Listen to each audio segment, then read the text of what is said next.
Hello friends. मैं मनीष कुमार स्वागत करता हूँ आपके अपने यूट्यूब चैनल को कंप्यूटर के। मैं आज लेके आया हूँ डब्ल्यू एंड इंटरनेट का नेक्स्ट डे। आज हम स्टार्ट करते हैं modes of connecting internet device के बारे में। जैसे आज हम जानेंगे कि वाईफाई क्या होता है, लैन केबल क्या होता है, ब्रॉडबैंड क्या होता है, हॉटस्पॉट क्या होता है, इन सभी के बारे में आज जानते हैं। ठीक है, चलिए स्टूडेंट स्टार्ट करते हैं। पहला आपका दिया है हॉटस्पॉट। पहले जानते हैं मोड्स ऑफ कनेक्टिंग इंटरनेट के बारे में। जैसे आपका हॉटस्पॉट हो गया, वायरलेस कनेक्टिविटी यानी वाईफाई हो गया, लैंड केबल हो गया, ब्रॉडबैंड हो गया, यूएसबी पेयरिंग हो गया, जैसी विभिन्न प्रकार के इंटरनेट एक्सेस टेक्निक है। यह सब क्या है? यह सब सभी हमें जैसे वाईफाई, लैंड केबल, ब्रॉडबैंड, यह सभी आपको क्या करता है? इंटरनेट प्रोवाइड करता है। ठीक है, जैसे वाईफाई है तो वाईफाई का मतलब क्या है? इंटरनेट आपको वो प्रोवाइड करता है। लैन केबल है, लैन केबल क्या करता है? आपको वो इंटरनेट प्रोवाइड करता है। ब्लूटूथ हियरिंग है, वो भी आपको क्या करता है? डेटा केबल के द्वारा वो भी आपको एक लैन, वो भी आपको इंटरनेट प्रोवाइड करता है। ठीक है, तो आज सभी इनके बारे में हम जानते हैं। पहला आपका ऑप्शन है हॉटस्पॉट। आपका पहला है पॉइंट हॉटस्पॉट।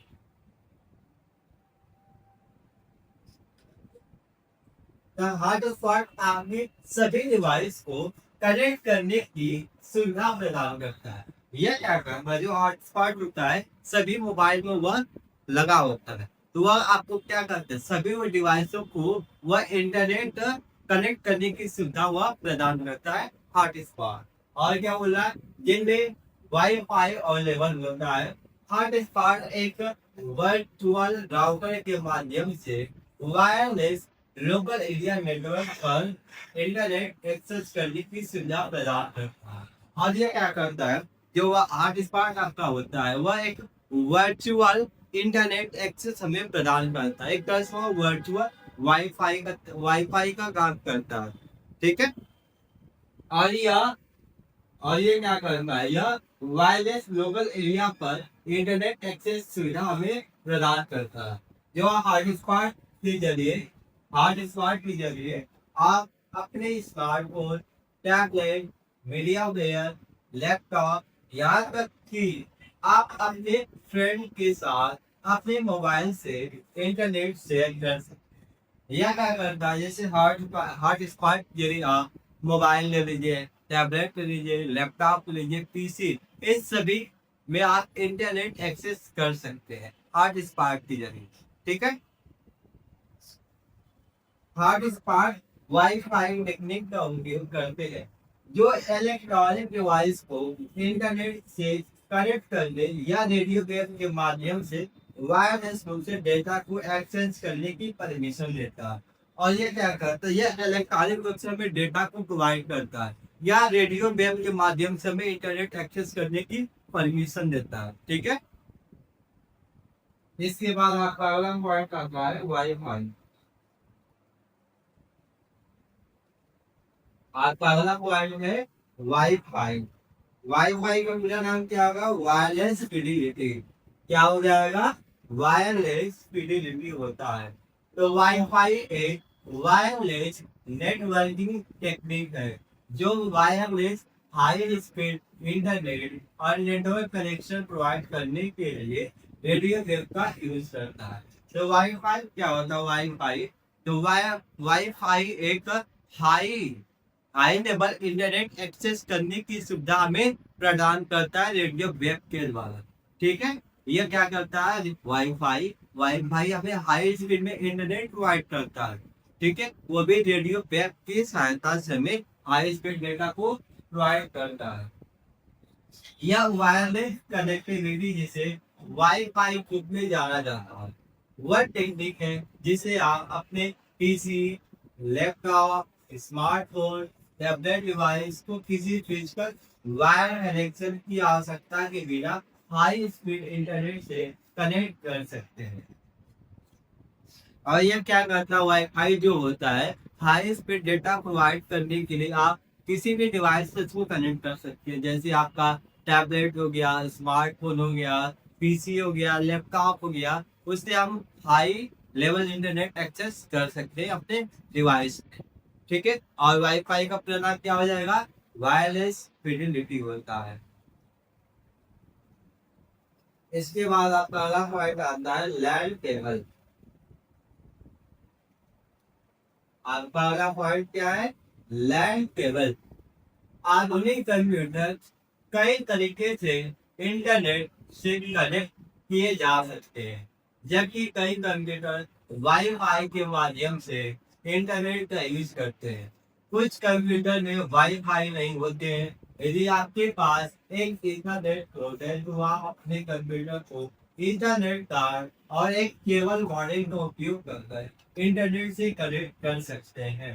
तो लैंड केबल क्या होता है? जैसे आप पहले के जमाने में देखे होंगे या अभी इस टाइम में भी बहुत से कंप्यूटर में क्या होता है कि आपका वाईफाई चिप नहीं लगा होता है, जिससे हम इंटरनेट कनेक्ट नहीं कर सकते हैं। तो उसको हमें इंटरनेट से कनेक्ट करने के लिए आपके सीपीयू में एक ईथरनेट पोर्ट लगा होता है। ठीक है, उस ईथरनेट पोर्ट में जो छोटा सा होता है वो पोर्ट, उस पोर्ट में आप लैंड केबल के द्वारा इंटरनेट एक्सेस कर सकते हैं। ठीक है, जब हम स्पोर्ट में लैंड केबल लगाएंगे तो क्या करते हैं, हम अपने पीसी में नेट तक जाके कनेक्ट कर सकते हैं लैंड केबल के द्वारा। ठीक है, इसके बाद आपका अगला पॉइंट आता है ब्रॉडबैंड। ब्रॉडबैंड आपका अगला पॉइंट है ब्रॉडबैंड। तो ब्रॉडबैंड एक हाई स्पीड इंटरनेट कनेक्शन है जो कि वाइड फ्रीक्वेंसी का यूज कर मल्टीपल चैनल पर डेटा ट्रांसमिट करता है। तो ब्रॉडबैंड क्या करता है? ब्रॉडबैंड एक हाई लेवल इंटरनेट एक्सेस हमें प्रोवाइड करता है। हाई स्पीड इंटरनेट कनेक्शन है जो एक वाइड फ्रीक्वेंसी का यूज करता है। वाइड फ्रीक्वेंसी का यूज करके क्या करेगा, हमें मल्टीपल चैनल पर डेटा ट्रांसमिट करता है। यानी क्या, वाइड फ्रीक्वेंसी का यूज करता है, हमें कई जगह पर क्या करता है, डेटा को ट्रांसमिट करता है, कई स्थानों को उसको भेजता है डेटा को। और क्या बोला इसमें? ब्रॉडबैंड कनेक्शन का यूज करने के लिए coaxial cable, fibre optic cable, tuning cable का यूज किया जाता है। यह टेक्निक डायनामिक कनेक्शन से ज्यादा इंटरनेट स्पीड देती है। और इस ब्रॉडबैंड सेवा को यूज करने के लिए हमें fibre optic cable, coaxial cable या ट्यूनिंग पेयर केबल का हमें यूज करना पड़ेगा, तब जाके इस ब्रॉडबैंड सेवा का हम उपयोग कर सकते हैं। ठीक है, इसके बाद हम अगला पॉइंट आता है यूएसबी केबल।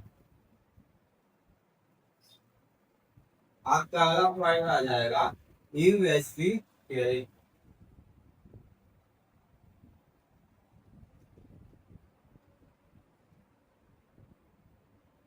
आप हियरिंग के माध्यम से आप हियरिंग के माध्यम से अपने लैपटॉप की तरह अन्य डिवाइस के साथ इंटरनेट एक्सेस करने के लिए अपना मोबाइल फोन डेटा शेयर कर सकते हैं।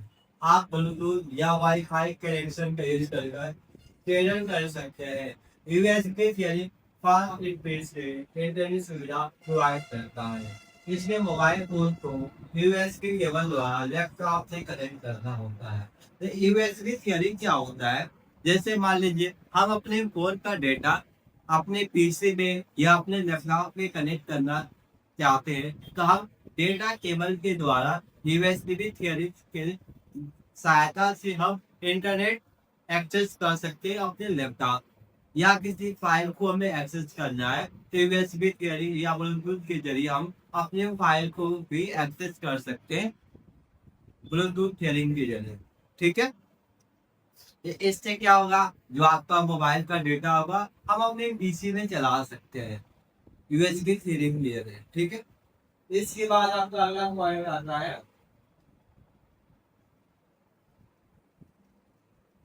आइडेंटिफाई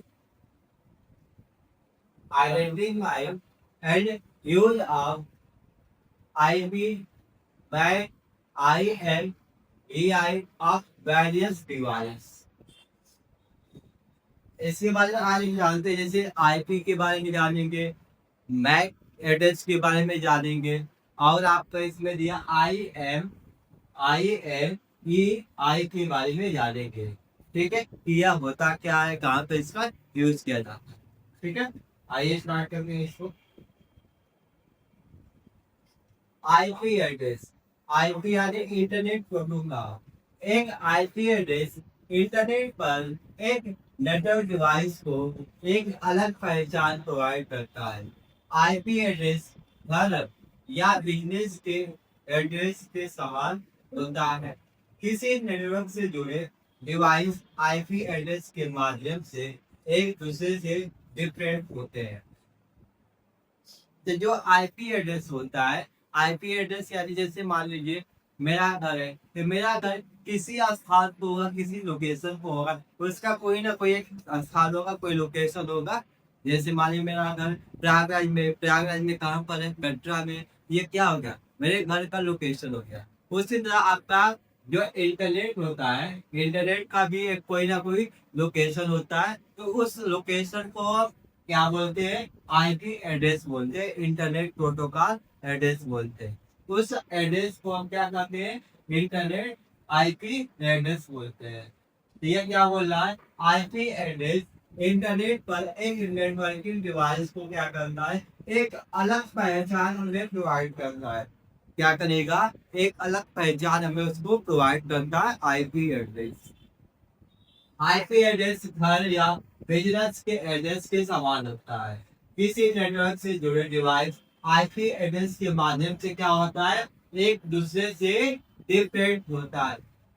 ठीक है, क्या करता है, एक दूसरे से हमें यह डिफरेंट भी बनाता है। और क्या बोल रहा है, यदि आप किसी अदर सिटी में अपने फ्रेंड को लेटर भेजने जा रहे हैं, तो आपके पास उसका सही एड्रेस होना चाहिए। इंटरनेट पर डेटा शेयर करते टाइम भी इसी प्रोसेस का यूज किया जाता है। ठीक है, यानी मान लीजिए आप इसी प्रोसेस के माध्यम से हम अपने डेटा को सेंड करते हैं इंटरनेट के माध्यम से। ठीक है, सिर्फ वही प्रोसेस। जैसे मान लीजिए हम किसी को, मेरा फ्रेंड है, मैं उसको लेटर भेज रहा हूँ प्रयागराज से टू दिल्ली से। ये भी क्या है, हम एक दूसरे से डेटा ट्रांसफर करें, जैसे हम इंटरनेट पर करते हैं। यह मेरा आईपी एड्रेस हो जाएगा।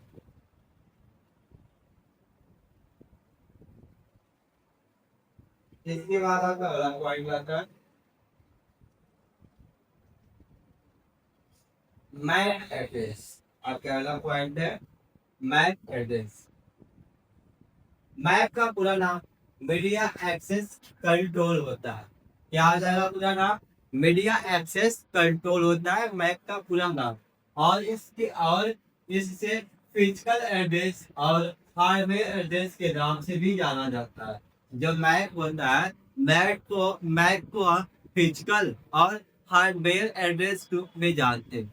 वह कैसे, आइए जानते हैं कैसे जानते हैं। यह सभी इलेक्ट्रॉनिक और नेटवर्किंग डिवाइस के लिए एक यूनिक और परमानेंट एड्रेस होता है। यह क्या करता है, यह सभी इलेक्ट्रॉनिक और नेटवर्किंग डिवाइस को एक परमानेंट एड्रेस में बनाता है। किसमें बना देगा, परमानेंट एड्रेस में बनाता है, नेटवर्किंग और इलेक्ट्रॉनिक डिवाइस के, जिसके द्वारा आप कंप्यूटर में लगे नेटवर्क एडाप्टर को पहचाना जा सकता है। मैं किसी भी device, computer, printer, router, phone के हार्डवेयर का आइडेंटिफिकेशन नंबर होता है। क्या करता है, जो मैक होता है, मैक किसी भी डिवाइस को क्या करता है, जैसे आपका कंप्यूटर हो गया, प्रिंटर हो गया, राउटर, फोन, सभी का ये क्या करता है, उसका जो हार्डवेयर होता है, उस हार्डवेयर का यह आइडेंटिफिकेशन करता है, उस हार्डवेयर का वह जांच करता है, तब जाके उसको करेक्ट लोकेशन पता चलता है उस हार्डवेयर के बारे में। एक मैक एड्रेस में 2 कैरेक्टर 6 जोड़ी अंक होते हैं। हर पेयर को कॉलन द्वारा डिवाइड किया जाता है। और ट्रेडिशनल मैक एड्रेस में 12 डिजिट या 6 बिट या 48 बिट हेक्साडेसिमल नंबर का होता है। जैसे यहाँ पर आपका एग्जाम्पल भी दिया हुआ है, जो मैक एड्रेस होता है उसको हम कैसे लिखते हैं, देखिए यह 6 डिजिट का होगा। 1 2 3 4 5 6 6 डिजिट होगा। और इसके द्वारा अलग होता है, कॉलेज के द्वारा यह अलग होता है। और इसमें आपका यह टोटल 6 बिट का या 48 बिट का यह होता है। ठीक है, यह मेरा बाइक एड्रेस हो गया। इसके बाद आपका अगला पॉइंट आता है IMEI। आपका अगला पॉइंट है IMEI।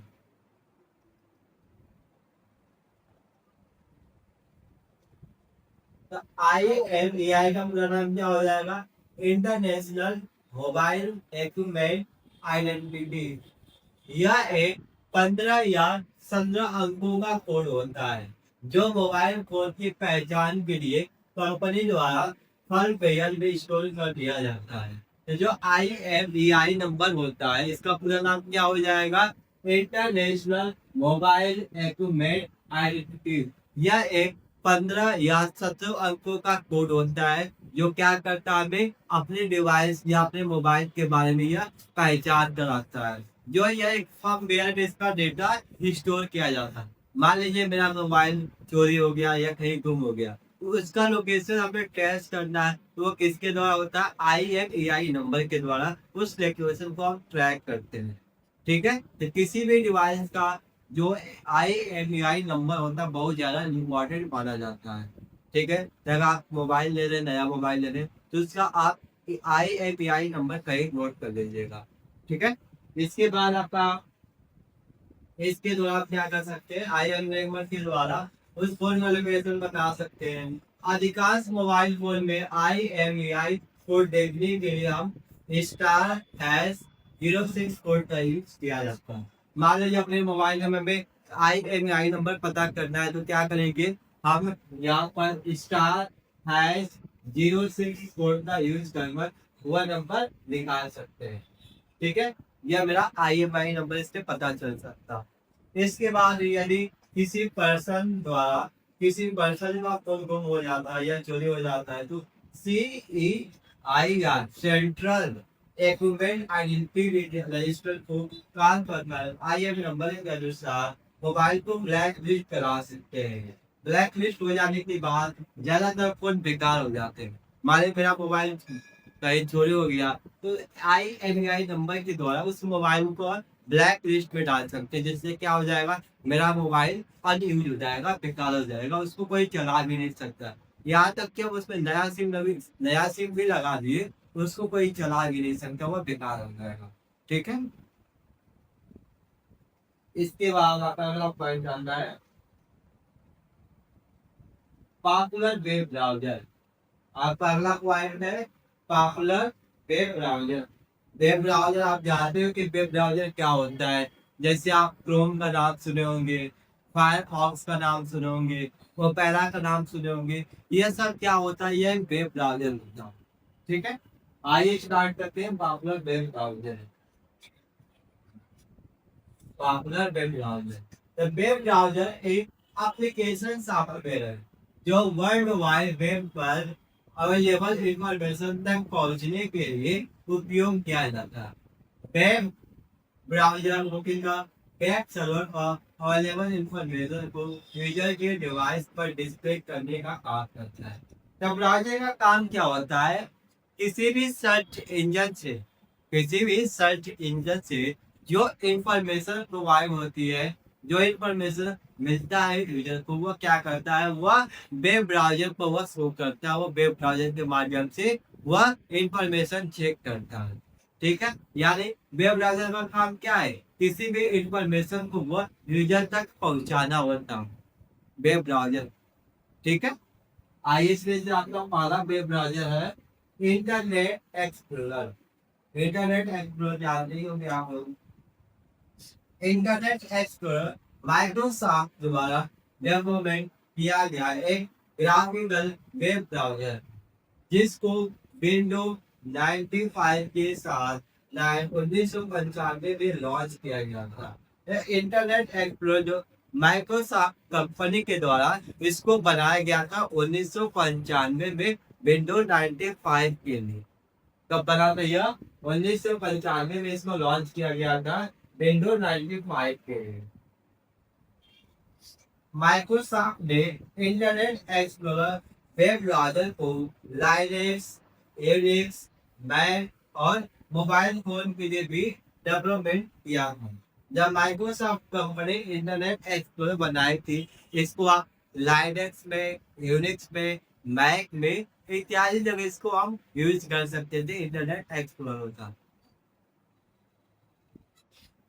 Internet explorer first version 1.0 और लेटेस्ट वर्जन 11 है, जिसको 2013 में लॉन्च किया गया। जो इसका फर्स्ट वर्जन रहेगा 1.0 है और लेटेस्ट वर्जन क्या है 11 है। इसको कब लॉन्च किया गया था? 2013 में इसको लॉन्च किया गया था। इसका लेटेस्ट वर्जन है इंटरनेट एक्सप्लोरर को C plus plus programming language के यूज करके बनाया गया था। इंटरनेट एक्सप्लोरर को C plus plus programming language के द्वारा इसको बनाया गया है इंटरनेट एक्सप्लोरर। इसके बाद आपका अगला पॉइंट आता है माइक्रोसॉफ्ट एज। आपका अगला पॉइंट है माइक्रोसॉफ्ट एज। एज माइक्रोसॉफ्ट द्वारा डेवलपमेंट किया गया एक ग्राफिकल वेब ब्राउज़र, जिसको विंडोज 10 और एक्सबॉक्स वन के लिए 2015, 2017 एंड्रॉयड, iOS और 2019 में मैक ओएस के लिए लॉन्च किया गया था। तो जो माइक्रोसॉफ्ट एज है, उसको माइक्रोसॉफ्ट कंपनी के द्वारा सन 2015 में, 2017 में एंड्रॉयड के लिए और iOS के लिए 2019 में और मैक ओएस के लिए इसको लॉन्च किया गया था। जो माइक्रोसॉफ्ट एज है, इसको C plus plus C hash programming language के द्वारा बनाया गया। ठीक है। इसके बाद आपका अगला पॉइंट आता है गूगल क्रोम। अगला पॉइंट आपका है Google Chrome. Google Chrome Google द्वारा डेवलपमेंट किया गया एक वेब ब्राउज़र, जिसको 2008 में विंडोज ऑपरेटिंग सिस्टम के लिए रिलीज किया गया था। ये गूगल क्रोम गूगल के द्वारा डेवलपमेंट किया गया एक ब्राउज़र है, जिसको 2008 में कब बना दिया? 2008 में विंडोज ऑपरेटिंग सिस्टम के लिए इसको लॉन्च किया गया था। केवल विंडोज ऑपरेटिंग सिस्टम के लिए इसको 2008 में लॉन्च किया गया था। बाद में इसे लाइनक्स, मैक ओएस, आईओएस और एंड्रॉयड के लिए भी रिलीज किया गया। क्रोम ब्राउज़र वेब एप्लीकेशन के लिए एक प्लेटफॉर्म की तरह वर्क करता है। गूगल क्रोम को C plus plus, JavaScript, Python जैसी प्रोग्रामिंग लैंग्वेज का यूज कर बनाया गया था। इसको C plus plus, JavaScript, Python जैसी लैंग्वेज के द्वारा गूगल क्रोम को बनाया गया था। और इसमें आपको 50 लैंग्वेज से भी ज़्यादा यह आपको मिल जाएगा। 50 लैंग्वेज से भी ज़्यादा इसमें अभी यह प्रोवाइडेड, जिसमें आप चेक करना चाहते हैं, गूगल क्रोम चलाना चाहते हैं जिस लैंग्वेज में, उसका यूज हम कर सकते हैं। ठीक है।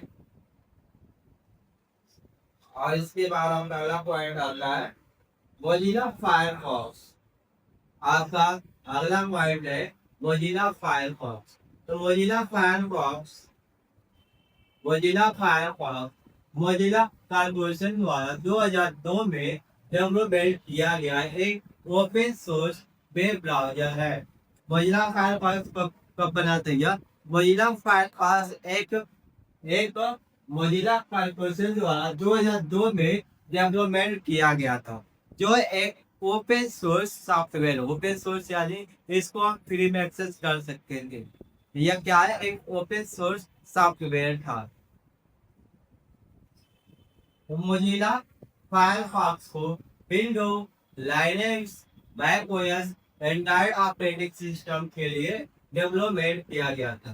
मोजिला फायरफॉक्स में सी प्लस प्लस, जावास्क्रिप्ट और सीएसएस जैसी प्रोग्रामिंग लैंग्वेज का यूज किया गया था। इसको विंडोज में, लाइनक्स में, मैक ओएस में, एंड्रॉयड ऑपरेटिंग सिस्टम में जैसे चला सकते थे मोजिला फायरफॉक्स को। और इसको C plus plus, C plus plus के द्वारा, सी हैश, जावा स्क्रिप्ट और पाइथन जैसी लैंग्वेज के द्वारा इसको बनाया गया था। इसके बाद आपका अगला पॉइंट आता है ओपेरा ब्राउजर। ओपेरा ब्राउजर को ओपन सॉफ्टवेयर कंपनी द्वारा 1995 में डेवलपमेंट किया गया है। इसको कब बनाया गया ओपेरा ब्राउजर को? ओपेरा ब्राउजर को ओपेरा कंपनी के द्वारा, ओपेरा सॉफ्ट कंपनी के द्वारा 1995 में डेवलपमेंट किया गया था। ओपेरा वेब ब्राउजर को विंडो, आईओएस, लाइनेक्स, एंड्रॉइड और मैक ओएस के लिए डेवलपमेंट किया गया था। ओपेरा ब्राउजर को C plus plus programming language के द्वारा बनाया गया। इसको भी आप ओपेरा को विंडो पे, लाइनेक्स में, यूनिक्स में, आईओएस में यूज कर सकते थे। इसको C plus plus programming language के द्वारा बनाया गया था ओपेरा वेब ब्राउजर को।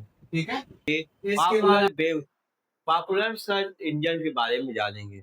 जैसे आज जितने भी सर्च इंजन है, जैसे गूगल हो गया, याहू हो गया, डक डक गो हो गया, या जो जो आपके सर्च इंजन है, वो आज जितने भी सर्च इंजन है वो सभी सर्च इंजन के बारे में जानते हैं। गूगल क्या होता है, गो याहू क्या होता है, डक डक गो क्या होता है, सभी सर्च इंजन के बारे में आज जानते हैं। चलिए स्टार्ट करते हैं। तो आपका टॉपिक है आज का पॉपुलर सर्च इंजन। तो सर्च इंजन एक वेब बेस्ड टूल या सॉफ्टवेयर प्रोग्राम है। क्या है सर्च इंजन? सर्च इंजन एक सॉफ्टवेयर प्रोग्राम है जो इंटरनेट यूजर्स को वर्ल्ड वाइड वेब पर इंफॉर्मेशन सर्च करने में हेल्प करता है। जैसे आपका गूगल हो गया, बिंग हो गया, याहू हो गया, बदू हो गया, यांडेक्स पॉपुलर सर्च इंजन है। ऐसा सर्च इंजन क्या होता है? देखिए, सर्च इंजन एक सॉफ्टवेयर प्रोग्राम होता है। यह क्या करता है? किसी भी इंफॉर्मेशन को योग से आप किसी भी इंफॉर्मेशन को योग सर्च करके आपको वह प्रोवाइड करता है। जैसे मान लीजिए हम कोई भी इंफॉर्मेशन, जैसे हमें प्रयागराज है तो प्रयागराज के बारे में पूरा डिटेल चाहिए, तो हम किस पर सर्च करते हैं? हम सर्च करते हैं वेब ब्राउजर पर सर्च करते हैं। तो वेब ब्राउजर क्या करता है? वह पूरा डेटा वह सर्च करेगा सर्च इंजन पर। जब सर्च इंजन वह डेटा उसको मिल जाएगा सर्च इंजन को, तो वह क्या करेगा? वह पहले वेब ब्राउजर को देगा, उसके बाद वेब ब्राउजर क्या करता है? वो आपको इंफॉर्मेशन शो करता दिखाता है। ठीक है, तो सर्च इंजन जैसे आपके गूगल हो गया, बिंग हो गया, याहू हो गया, वादू हो गया, या yandex हो गया, यह सब पॉपुलर सर्च इंजन है। ठीक है, तो आपका पहला टॉपिक दिया इसमें गूगल। गूगल क्या है? एक सर्च इंजन है। गूगल एक ब्राउजर नहीं है, गूगल क्या है? एक सर्च इंजन है।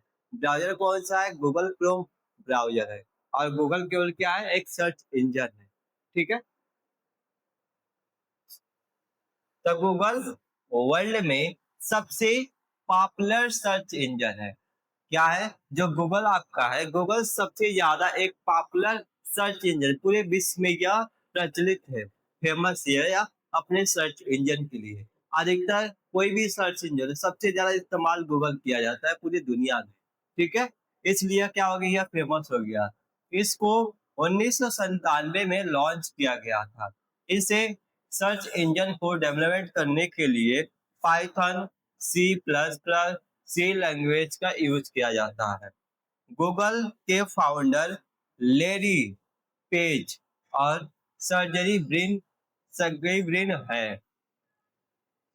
गूगल क्या है? गूगल सबसे ज्यादा एक पॉपुलर सर्च इंजन है। इसको पूरे दुनिया में ये जाना जाता है, यह प्रचलित है अपने सर्च इंजन के लिए। और इसको 1997 में लॉन्च किया गया था। कब बना था यह? 1997 में इसको लॉन्च किया गया था गूगल सर्च इंजन को। और जो आपका यह सर्च इंजन है, इसको पाइथन, सी प्लस प्लस और सी लैंग्वेज के द्वारा यूज करके यह बनाया गया था। कौन से लैंग्वेज से बनाया गया था? पाइथन से, सी प्लस प्लस लैंग्वेज का यूज करके यह सर्च इंजन बना था। और इसके जो फाउंडर है, फाउंडर कौन है? लेरी पेज है। कौन है यह फाउंडर? फाउंडर है इनके लेरी पेज और सर्गेई ब्रिन है, गूगल सर्च इंजन के फाउंडर। ठीक है, इसके बाद आपका अगला टॉपिक आता है बिंग।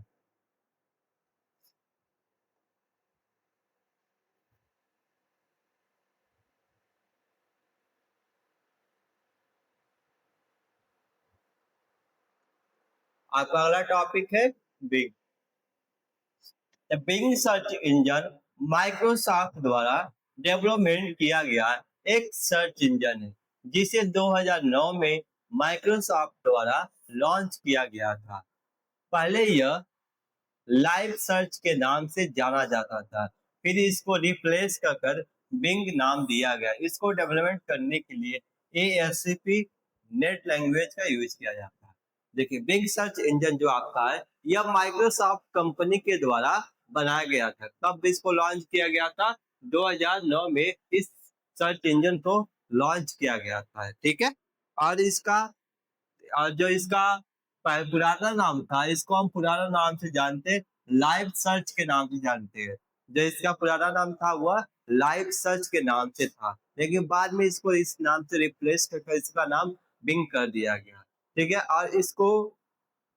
और इसको बनाया गया था ASP नेट लैंग्वेज के द्वारा बनाया गया था। क्यों, कौन सा लैंग्वेज है? ASP नेट लैंग्वेज के द्वारा इस सर्च इंजन को बनाया गया था, जो आपका बिंग सर्च इंजन है। ठीक है। इसके बाद आपका अगला टॉपिक आता है याहू। क्या है आपका अगला सर्च इंजन? याहू। तो याहू गूगल की तरह ही एक सर्च इंजन है। याहू को 1995 में याहू कंपनी द्वारा लॉन्च किया गया था, और आज याहू गूगल और बिंग के बाद सबसे ज्यादा सर्च किया जाने वाला सर्च इंजन है। तो याहू क्या है? याहू भी एक गूगल की तरह सर्च इंजन ही है। और इसको कब बनाया गया था सर? इसको 1995 में याहू कंपनी के द्वारा इस सर्च इंजन को लॉन्च किया गया था। यह गूगल के बाद सबसे ज्यादा सर्च इंजन इस्तेमाल किया जाने वाला है। दूसरा नाम किस पर आता है? इसी का आता है, याहू का आता है गूगल के बाद। ठीक है।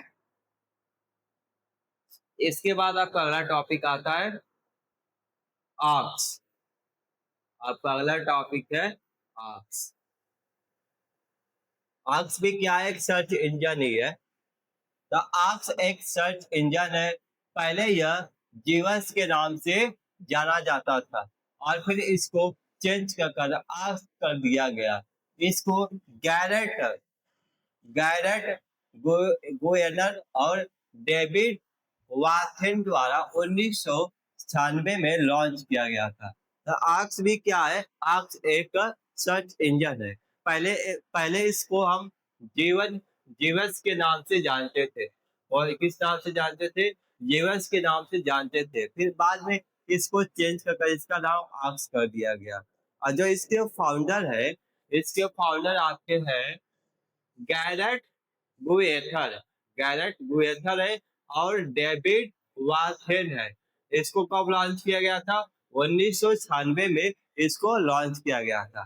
ठीक है। फाउंडर आपके यह हो जाएंगे गैरेट गैरेट गुएथर हो जाएंगे, और डेविड वाथेन हो जाएंगे। और इसको लॉन्च किया गया था 1996 में, जो आपका आप सर्च इंजन। इसके बाद आपका अगला टॉपिक आता है, आपका अगला है बंधु। बंधु चीन का सबसे पॉपुलर सर्च इंजन है।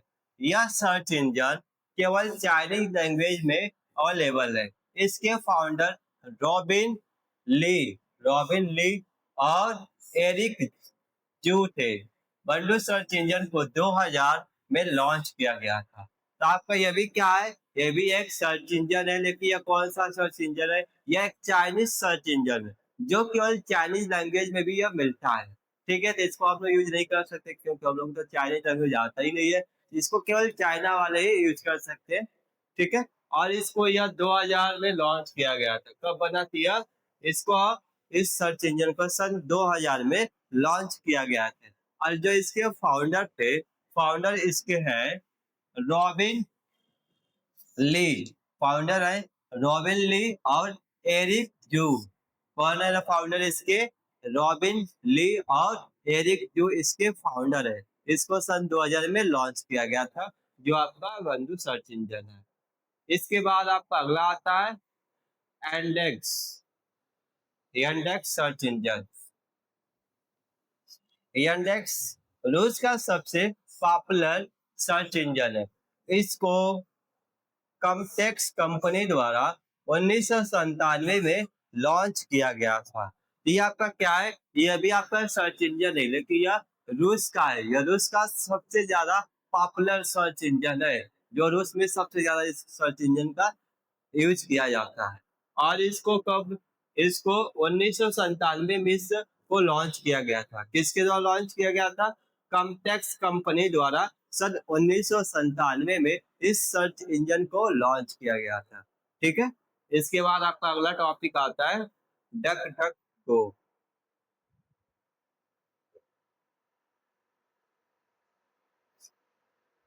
आपका अगला टॉपिक है डक डक गो। तो डक डक गो गैरियल बैनिल गैरियल बैनबर्ग द्वारा सन 2000 में लॉन्च किया गया एक सर्च इंजन है। तो जो आपका डक डक गो है, ये भी क्या है? एक सर्च इंजन ही है। यह किसके द्वारा लॉन्च किया गया था? इसको लॉन्च किया गया था गैब्रियल गैब्रियल बेलबेक द्वारा सन 2008 में। इस सर्च इंजन को लॉन्च किया गया था, जो आपका duck duck go search engine है। ठीक है। इसके बाद आपका अगला टॉपिक आता है, ये आपके कुछ इंपॉर्टेंट क्वेश्चंस है। क्वेश्चंस आप देख लीजिएगा, आपको पीडीएफ डिस्क्रिप्शन में मिल जाएगा। इसके बाद यह सब तो आपका हो ही गया था, ये सब इंपॉर्टेंट क्वेश्चंस है। पॉपुलर पे ब्राउजर भी हो ही गया है।